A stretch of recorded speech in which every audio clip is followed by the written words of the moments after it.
नमस्कार प्रिय साथियों, आज की वीडियो में विटामिन डी के बारे में विस्तार से आपको बताने वाले हैं। वीडियो में आगे बढ़ें, चैनल पे नए हैं तो चैनल को सब्सक्राइब कर दें, बेल आइकन प्रेस करके ऑल पे क्लिक कर दें। सबसे पहले हम जानेंगे कि विटामिन डी क्या होता है, विटामिन डी के स्रोत क्या होते हैं, विटामिन डी सबसे ज़्यादा कहाँ पाया जाता है, विटामिन डी के क्या कार्य हैं, इसके फ़ायदे क्या हैं, विटामिन डी की कमी से क्या आपको लक्षण आपके शरीर में दिखेंगे, विटामिन डी की पूर्ति आप कहाँ से करेंगे। मान लीजिए आपके शरीर में विटामिन डी की कमी हो गई है तो उसकी पूर्ति आप कैसे करेंगे, और विटामिन डी की कमी के कारण कौन कौन से रोग हो सकते हैं आपके शरीर में। तो इन्हीं सब बिंदुओं पर हम इस वीडियो में बात करेंगे। विटामिन डी मुख्य रूप से सूर्य के प्रकाश से मिलता है, लेकिन कुछ सब्जियों में भी यह पाया जाता है, खासकर मशरूम जो धूप में उगते हैं, पालक, ब्रोकली, भिंडी, अन्य सब्जियों में और गाजर कुछ हरी पत्तेदार सब्जियों में भी सहायक हो सकती हैं। लेकिन मशरूम विटामिन डी का सबसे उल्लेखनीय और प्राकृतिक सब्जी है। विटामिन डी की कमी तब होती है जब शरीर को पर्याप्त धूप और पोषक तत्व नहीं मिलते हैं। इसके लक्षण में थकान, हड्डियों में दर्द, मांसपेशियों में कमजोरी व रोग प्रतिरोधक क्षमता में कमी शामिल है। रोजाना थोड़ी धूप लेना, संतुलित आहार और सप्लीमेंट का सेवन विटामिन डी की कमी को पूरा करने में मदद करता है। विटामिन डी की कमी के कारण क्या है, इसके बारे में जानेंगे। विटामिन डी की कमी का सबसे बड़ा कारण सूरज की रोशनी की कमी है, लेकिन इसके अलावा भी कई वजहें होती हैं, जैसे शरीर को पोषक तत्वों के स्तर घट जाते हैं, इसके कारण भी विटामिन डी की कमी होती है। विटामिन डी न मिलने का मुख्य कारण क्या होता है, तो विटामिन डी न मिलने का सबसे मुख्य कारण होता है धूप में कम रहना, लंबे समय तक इंडोर रहना। ये सब विटामिन डी की कमी के मुख्य कारण हैं।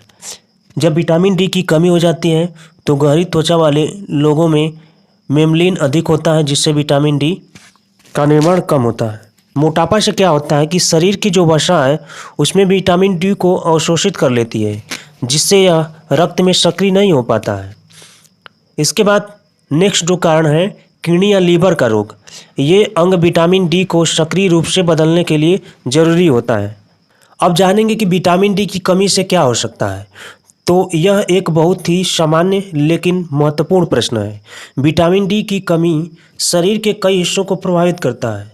यह केवल हड्डियों तक सीमित नहीं है, बल्कि पूरे शरीर कार्यप्रणाली पर असर डालता है। शरीर पे क्या क्या प्रभाव डालेगा। सबसे पहले हड्डियों को कमज़ोर कर देगा। वयस्क में हड्डियां मुलायम और दर्दयुक्त हो जाती हैं। बच्चों में रिकेट्स हो जाता है, यानी हड्डियों में टेढ़ापन आ जाता है। मांसपेशियों में दर्द और कमजोरी होने लगती है। प्रतिरोधक क्षमता में कमी आ जाती है। बार बार सर्दियों में जुकाम और संक्रमण हो जाता है। थकान और मूड में बदलाव यानी डिप्रेशन के संकेत आ जाते हैं। ठीक है, कुछ शोधों में तो ये भी पाया गया है कि विटामिन डी का संबंध सीधे डिप्रेशन और डायबिटीज़ से है। ठीक है साथियों, अब जानेंगे कि विटामिन डी की कमी से होने वाले रोग कौन कौन से हैं। तो जब शरीर में विटामिन डी लंबे समय तक कम रहता है तो यह कई बीमारी का कारण बनता है।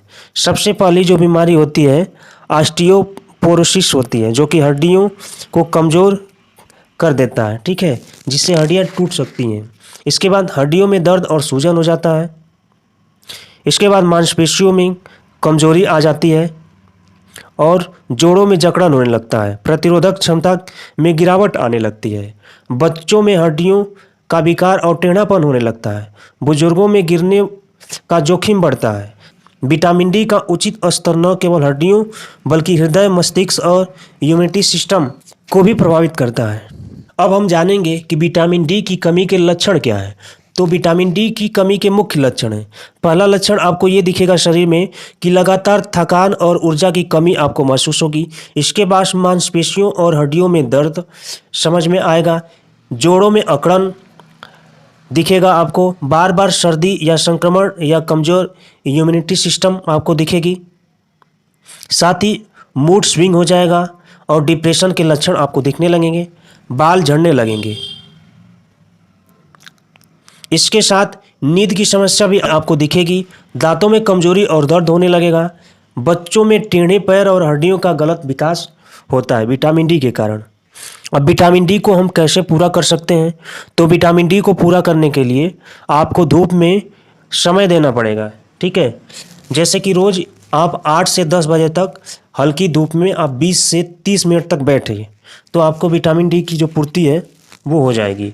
साथ ही शरीर प्राकृतिक रूप से विटामिन D3 बनाता है, ठीक है।